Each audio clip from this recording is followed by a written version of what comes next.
Berikutnya akan kita pelajari tentang rumus dan diagram bunga. Secara bertahap terlebih dahulu, kita lihat bunganya dari luar dulu. Yang akan kita lihat pertama adalah mahkotanya, menarik atau tidak, warnanya apa, bentuknya apa. Ternyata mahkota yang menempel pada dasar bunga atau reseptakulum mempunyai susunan yang berbeda-beda pada tiap spesies atau jenisnya. Ketika Anda ingin mencabut mahkota pada bunga satu helainya, yaitu petalanya, pastikan dulu posisinya. Apakah mahkotanya berjejer atau mahkotanya menyilang atau mahkotanya bertumpuk. Posisi petala yang berjejer ini satu petala, satu helai disebut dengan satu petala. Jika berjejer tanpa adanya singgung menyinggung, atau jika ini nanti bisa berlekat juga, berjejer tanpa bertumpuk, maksudnya tanpa bertumpuk, maka disebut dengan posisi valvat,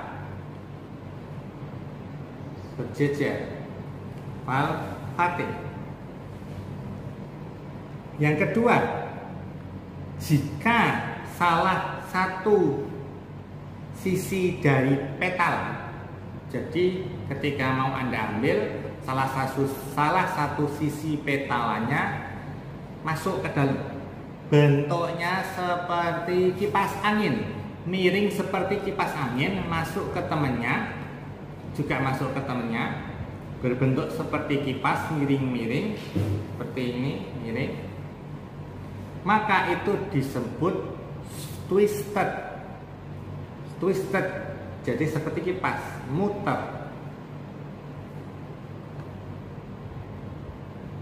Yang ketiga, bertumpuk.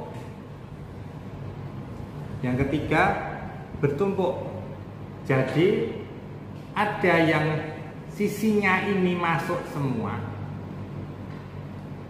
ada yang sisinya satu masuk satu keluar, ada yang keluar semua. Jadi seakan-akan bertumpuk, tidak beraturan. Disebut dengan imbricate. Jadi harus Anda cek, ininya masuk semua atau keluar semua. Jika satu masuk satu keluar, berarti itu twisted semua. Jika itu berjejer semua, berarti rata. Yang imbricate ini macam-macam, ada yang masuk semua, keluar semua, atau serong. Paham ya? Ketika bentuk atau susunan mahkota ini atau petalanya ini sama besar, valvat, twisted, imbricate ini sama besar. Tapi ada beberapa spesies bunga atau tanaman mempunyai petala, helaian petala yang tidak sama besar. Jadi ada mahkota yang kecil, mahkota yang lebar, itu di dalam satu bunga. Ada satu mahkota yang paling lebar, ada mahkota yang kecil. Itu disebut dengan susunan vexillary. Jadi ada satu mahkota yang besar, ada beberapa mahkota yang kecil, atau petalanya satu besar, petala yang lain kecil. Itu disebut vexillary. Jadi bentuknya tidak membulat, agak meruncing atau menyempit, tapi itu dalam kondisi mekar ya. Posisi ini adalah kondisinya sudah benar-benar mekar, tapi mempunyai garis atau celah yang sempit.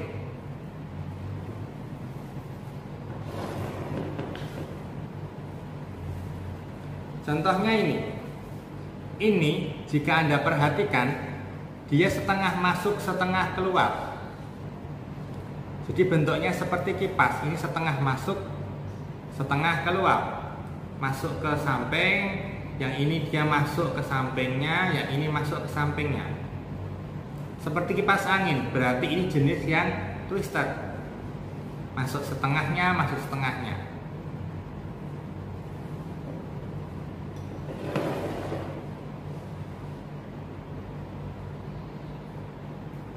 Yang ini sudah mekar, posisinya bunga ini sudah mekar, tapi seakan-akan lurus meruncing, menyudut gitu, menyudut runcing. Ada 2 buah helaian besar, ada 1 helaian kecil, dan ada helaian lainnya yang kecil juga. Ingat, bentuknya yang berbeda seperti ini, ada helaian besar, ada helaian kecil, disebut dengan vexillary. Atau mungkin biasa kita sebut, bisa kita kenal, bisa bunga kuku, bisa bunga bulan. Jadi ini mungkin susunan kupu-kupu atau susunan seperti bulan sabit. Jadi mempunyai bagian mahkota yang besar, mempunyai bagian mahkota yang kecil. Ini adalah susunan dari mahkotanya atau perpetalanya. Hal ini berlaku juga untuk calyx, sama-sama perhiasan bunga. Nah, nanti Anda cek bagian mahkotanya, susunannya seperti apa, bagian calyx atau kelopaknya seperti apa. Yang selanjutnya, hal yang penting adalah posisi bakal buah atau ovarium tadi.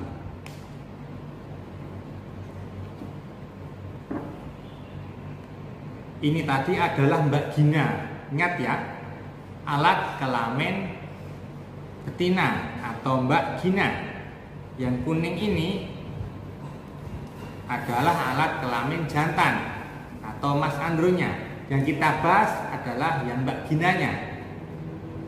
Kutiknya ini, semua organ, baik itu perhiasan ataupun kelamin, akan menempel pada dasar bunga. Yang harus Anda perhatikan adalah dasar bunganya atau reseptakulumnya. Ini, jika ovarium letaknya di atas reseptakulum, maka disebut dengan posisi menumpang. Posisinya menumpang. Geser dulu ke yang samping sini. Mahkota kelopak nempel ke dasar bunga. Pak, dasar itu kan ya di bawah, dasar itu kan seharusnya di atas.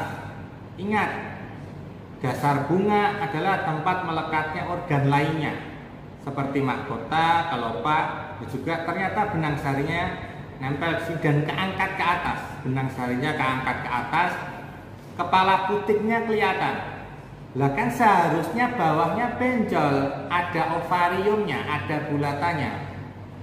Tenggelam. Posisi seperti ini disebut tenggelam. Nah, ini disebut posisi tenggelam. Jadi ovariumnya masuk ke dasar bunga, maka disebut posisi yang tenggelam. Gambar kedua ini dia setengah menumpang. Setengah menumpang. Jadi kita angkat ke atas tapi masih kelihatan. Yang ini setengah tenggelam. Setengah ini kalau ditarik garis lurus, setengah tenggelam. Setengah ovariumnya tenggelam. Ingat ya, ini dipotong setengahnya. Bagian depan dan belakangnya sudah dipisah, dilepasin organnya yang di bagian depan, jadi terlihat seperti ini. Tapi untuk preparat aslinya kan bentuknya 3D atau 4D, di 4D atau 3D. Ini tenggelam, akan dikelilingi warna hijaunya depannya sini. Jadi ini disebut setengah tenggelam, ini setengah menumpang. Pada umumnya yang sering kita jumpai menumpang, jadi benar-benar ovariumnya kelihatan dan tenggelam, atau ovariumnya nggak kelihatan tapi dasar bunganya menggembung atau benjol, jadi nggak kelihatan ovariumnya, maka ini yang tenggelam. Itu adalah bagian terpenting dari gina yang nanti, atau vagina, ginaecium yang nanti harus Anda cari.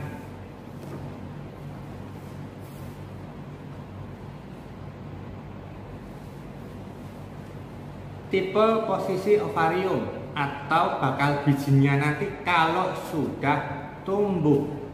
Ingat, kalau sudah tumbuh.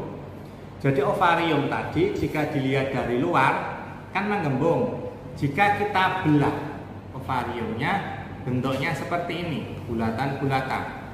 Tergantung spesiesnya, bulat. Agak sulit untuk melihat dalam ovariumnya, tetapi akan lebih mudah terlihat setelah jadi buah. Mungkin Anda pernah memakan buah yang bersekat, memakan buah yang bijinya di pinggir tapi tidak bersekat, memakan buah yang bijinya di tengah tidak bersekat. Nah, ini sebetulnya adalah bentuk ovariumnya bagian dalam. Kita bahas satu-satu. Ini buahnya atau bijinya menempel pada tepi. Buah seperti ini atau posisi seperti ini biasa terdapat pada buah kering atau polong-polongan. Anda sering makan ini, di sop ada ini, kacang kapri itu, seperti ini. Yang ini apa? Bakal buahnya atau posisi ovariumnya, bijinya itu di dalam sekat. Jadi kita makan per sekatnya buahnya. Apa ini? Seperti jeruk. Jadi ini persekat. Atau kalau jeruk itu kan sekatnya bisa kita pisah. Atau tomat atau yang lain. Tengahnya kosong, seperti berongga. Bijinya nempel di tepi. Kira-kira seperti buah apa? Seperti buah pepaya. Bijinya hitam nempel di tepi, ke daging buahnya oranye. Tengahnya kalau kita belah kosong. Ada buah yang di tengah buah bakal buahnya atau bijinya ini ditekan, tapi dia tidak punya sekat. Kira-kira buah apa? Bisa Anda cari juga. Yang paling bawah pojok ini kotak satu biji di tengah. Ini bisa kita jumpai pada jagung atau monokotil. Nah, buah-buah lainnya akan lebih maham kita mempelajari struktur ovariumnya jika sudah menjadi buah.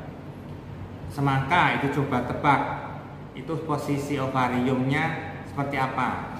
Melon coba Anda tebak, timun coba Anda tebak. Ya.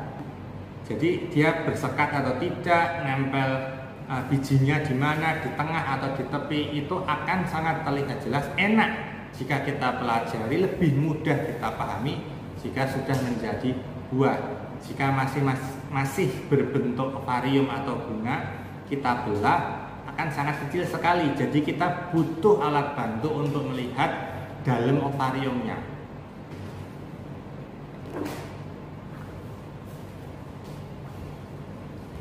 Selanjutnya adalah rumus dan diagram bunga. Anda tadi sudah mempelajari kelopak, mahkota, Mas Andro, Mbak Gina. Jika ditulis dalam rumus tidaklah mungkin panjang. Kita tulis kalimatnya, tapi hanya kita buat singkatan. Untuk kaliks atau kelopak itu huruf K besar. Kaliks atau kelopak kita simbolkan huruf K besar. Mahkota atau corolla kita simbolkan huruf C besar. Bahkan ada tambahannya, kelopak ada tambahan kelopak atau epikaliks. Nanti gimana nulisnya? Masuknya ke rumus kaliks. Masuknya ke rumus kaliks. Nanti akan ada tutorialnya dalam menulis dan membedah bunga. Pak, lah itu corona, terus nulisnya gimana? Masuknya ke rumus corolla, sama-sama C besar. Selanjutnya tadi Mas Andro, jantan, simbolnya A besar. Mbak Gina, putiknya yang betina, simbolnya G besar. Jika K, kaliks dan korolanya sulit dibedakan, tadi kita sebut dengan tenda bunga, kita sebut dengan perigonium, maka simbolnya P besar. Nah, hal yang pertama Anda cari adalah jangan langsung dibedah dulu. Bunganya dapat, ada Anda bedah, jangan dulu. Tapi Anda lihat dulu alat kelaminnya, Mas Andro, Mbak Ginanya ada tidak? Karena biasanya kelihatan dari luar, biasanya. Tapi beberapa spesies memang tersembunyi. Terus kemudian dicek atau penamaan. Jika itu hanya terdapat putik saja dalam satu bunga, atau Mbak Gina dalam satu bunga, maka disebut bunga betina atau berkelamin tunggal yang betina. Tapi jika itu hanya terdapat androeciumnya saja atau bunga jantannya saja, maka disebut dengan berkelamin jantan atau bunga jantan. Tapi jika ada Mas Andro dan Mbak Gina dalam satu bunga, maka disebut bunga banci. Jadi Mas Andro dan Mbak Gina dalam satu bunga. Yang kedua,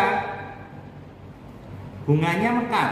Syarat bunga yang harus dibedah lebih baik mekar karena akan terlihat bentuk asli dari mahkotanya. Mahkota ini harus Anda tangkupkan terlebih dahulu.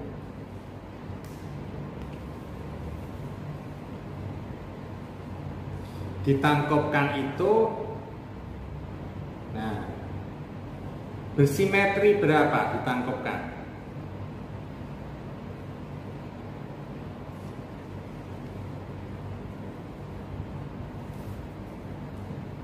Begini bisa tidak, di keatasin sini bisa tertangkup tidak. Tertangkup itu artinya petalanya ketemu, baik ketemu lawan satu petala ketemu petala yang lain, atau petalanya tertekuk, bisa ketekuk, petalanya bisa ketekuk. Itu disebut atau kita anggap sebagai simetri. Jika simetrinya banyak, kanan kiri, depan belakang, samping, tertekuk semua atau tertangkup semua, maka disebut bersimetri banyak atau aktinomorf. Jika hanya terdapat satu simetri, kanan kiri saja atau depan belakang saja, tapi kita tangkapkan ini ternyata lebih kecil mahkotanya, maka hanya dianggap satu simetri atau zigomorf.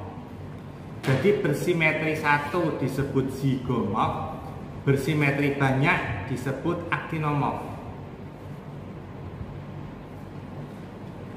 Setelah alat kelamin dan simetrinya, hitung dulu jumlahnya. Oh, jumlahnya 5. Hitung dulu jumlahnya 5. 1, 2, 3, 4, 5. 1, 2, 3, 4, 5, 6, 7. Catat dulu 7. Mahkotanya 7 helai petala. Dicatat dulu mahkotanya 7 helai petala. Atau mahkota tambahannya ada 7 helai, mahkota aslinya hanya ada 5 atau 7 helai. Catat dulu semuanya, warnanya merah, warnanya pink, dicatat dulu sebelum nanti kita bedah ke dasar bunganya. Terus kemudian susunannya, apakah berjejer, apakah tumpang tindih, masuk semua atau keluar semua, atau seperti kipas tertutup sebelah setengah seperti kipas, itu Anda cek dulu. Nah, ditulis rumusnya. Nanti akan ada tata cara penulisan rumus. Itu untuk simbolnya dulu. K untuk kaliks, C untuk corolla. Epikaliks maksudnya tetap K, corona tetap ke C atau ke corollanya. Andro A besar, gina, G besar.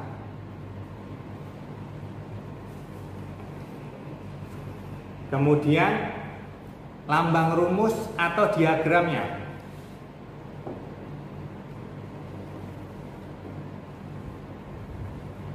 Untuk bunga yang hanya terdapat satu kelamin, tadi kan ada bunga betina, jantan yang terdapat hanya satu kelamin pada satu bunganya. Kalau bunga jantan nanti disimbolkan lingkaran anak panah. Kalau bunga betina lingkaran plus ke bawah. Jika ini ada dalam satu bunga, Andro dan Gina, Mas Andro dan Mbak Gina dalam satu bunga, maka disebut bunga banci. Maka simbolnya lingkaran, tanda plus di bawah, ada tanduknya kecil. Paham ya? Lingkaran plus ke bawah tanduknya kecil, itu bunga banci. Yang kedua adalah simetrinya. Tadi sudah Anda cek, simetri satu dan simetri banyak. Simetri banyak aktinomorf tanda bintang. Silang. Simetri satu zigomorf tandanya panah ke atas, hanya bisa ditangkupkan sekali. Mbak Gina itu melambangkan yang betina, artinya bakal buah atau ovarium.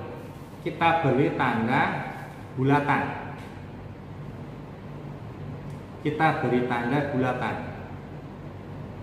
Mas Andro atau yang jantan, kita beri tanda angka 8 tidur atau infinity. Angka 8 tidur atau infinity. Kenapa kok lambangnya Andro itu angka 8 tidur atau infinity? Anda tadi sudah mengenal tentang antera atau kepala sari. Itu sebetulnya terdiri dari dua buah kotak atau kepala nyambung. Jika dilihat dari atas, kita potong, maka dia akan ada dua ruang. Jadi kalau dilihat dari samping berjejer gini, satu ruang. Kalau gini kita potong, nanti akan ada dua ruang. Maka dari itu simbolnya adalah infinity atau angka 8 tidur. Kalau Gina itu simbolnya bulatan, bakal buahnya.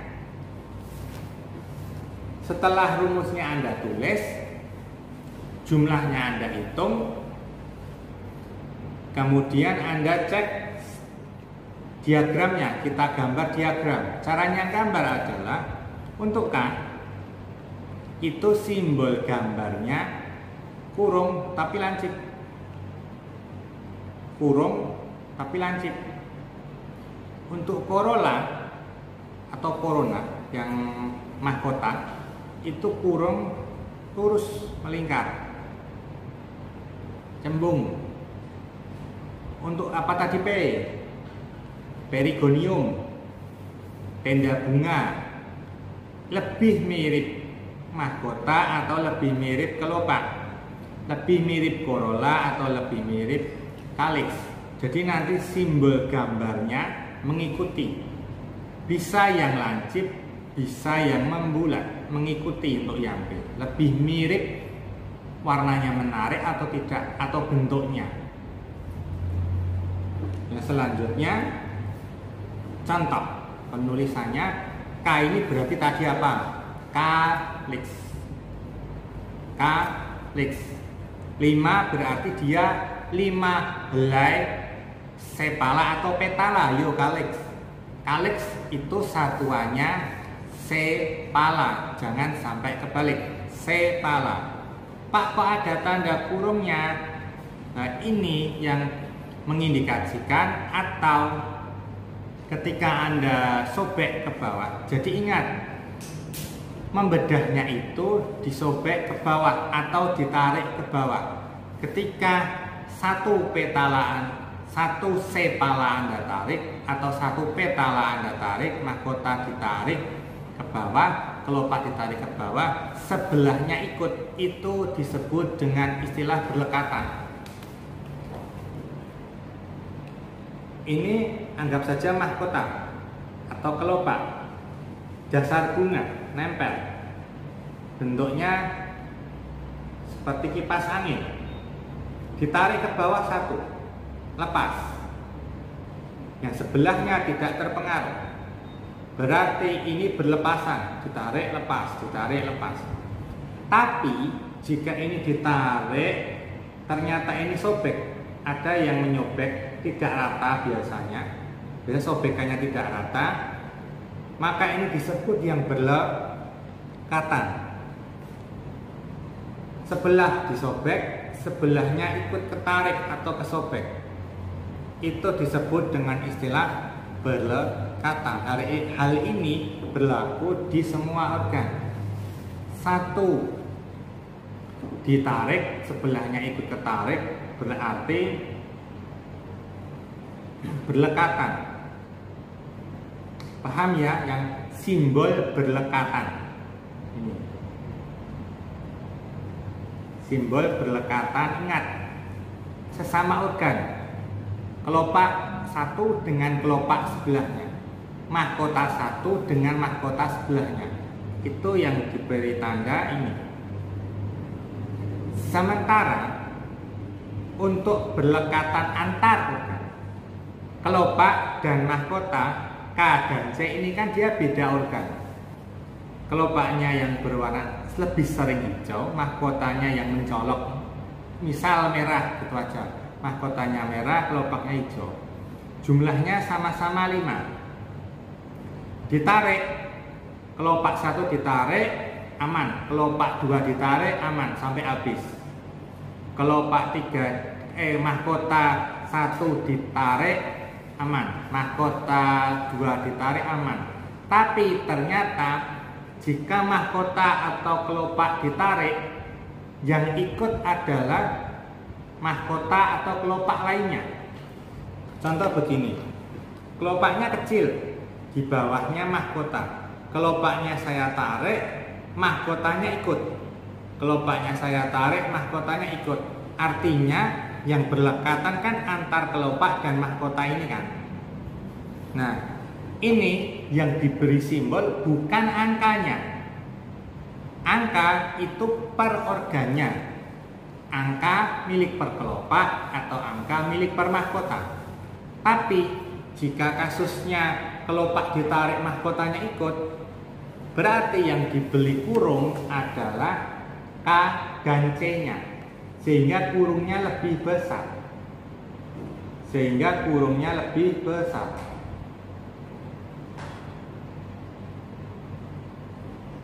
Paham sampai sini ya? Bisa membedakan? Ingat, kelopak mahkota itu perhiasan bunga yang tidak hanya satu lapis, bisa berlapis-lapis, ratusan mungkin ya, lebih gitu katanya. Corolla yang berlapis-lapis atau kelopak yang berlapis-lapis atau mungkin andronya yang banyak berlapis, ini harus Anda cek benar banyak berlapis atau banyak tapi berjejer. Contohnya gini, banyak tapi dia satu jejeran semua, berjejer. Banyak tapi ternyata berlapis 2, ditarik bisa, ini ditarik beda lingkaran atau lapisannya beda. Jadi kelihatan dari atas banyak, tapi tergantung itu satu lapis atau 2 lapis. Nah, cara penulisannya jika berbeda lapisan, ingat ya, jika berbeda lapisan, luarnya sudah kita ambil, dalamnya masih ada, maka plus.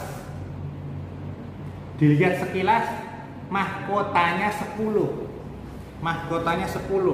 mekar, bunganya rame, mekar, mahkotanya 10. Tapi ternyata setelah kita ambil, 5 di luar dan 5 di dalam. 5 di luar dan 5 di dalam. Jadi penulisannya dipisah. Benar 10 tapi terdiri dari 2 lingkaran. Pak, lah itu nanti kalau ternyata mahkota tambahan gimana? Bisa jadi. Tergantung Anda yang mengamati, lengkapi pada deskripsinya.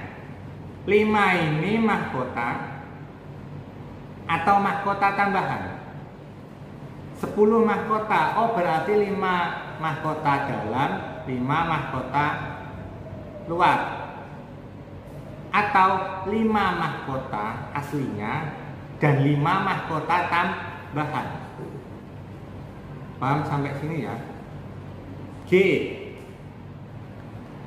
Ginaisium 4 berarti mempunyai 4 ruang bisa atau 4 kepala putik. Benjolan stigmanya itu ada 4. Contohnya ini androsiumnya, ini ginaisiumnya. Jumlahnya berapa? Nanti Anda tulis jumlahnya. Ternyata setelah Anda cek ovariumnya, yang bagian bawah sini ini dibedah semua, Anda cek, oh ternyata ovariumnya letaknya di atasnya dasar bunga atau receptakulum, maka garis tulislah, tambahilah garis di bawah angka tersebut. Ini garis bawah ini artinya menumpang. Jadi ini dasar bunga, ovariumnya menumpang, garisnya di bawah angka.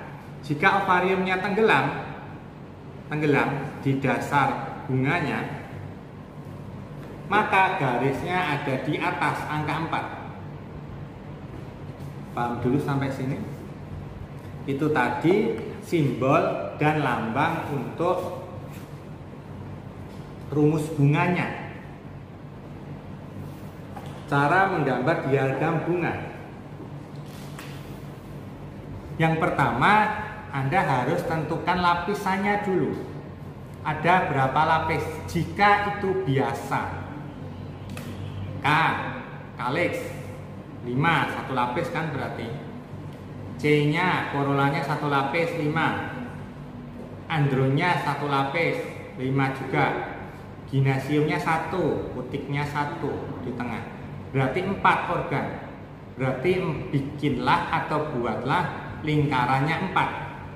Dimulai dari lingkaran yang paling dalam untuk gina, selanjutnya andro, selanjutnya korola atau mahkota, selanjutnya yang paling luar itu adalah yang kelopak atau kaliks. Pak, kok kelopak atau kaliksnya besar, Pak? Kan padahal organ aslinya kecil. Itu jika dilihat dari samping. Tapi diagram ini merupakan visualisasi bagian bunga dari atas. Jadi diagram bunga itu bunga dilihat dari atas. Jika dilihat dari atas, walaupun kelopaknya kecil, kan nggak kelihatan. Maka dari itu lingkarannya dia yang paling luar.